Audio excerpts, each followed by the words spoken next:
এই হলো সেই মন্দির চত্বর। আর মন্দির চত্বরের মধ্যে এই হচ্ছে হংসেশ্বরী মায়ের মন্দির। খুব সুন্দর।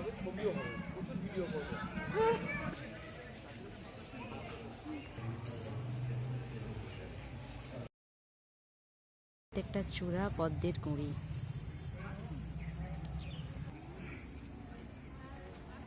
মন্দির চত্বরে মানুষজন ভিডিও করতে ব্যস্ত, ছবি তুলতে, পুজো দিতে, যে যার মতো ব্যস্ত।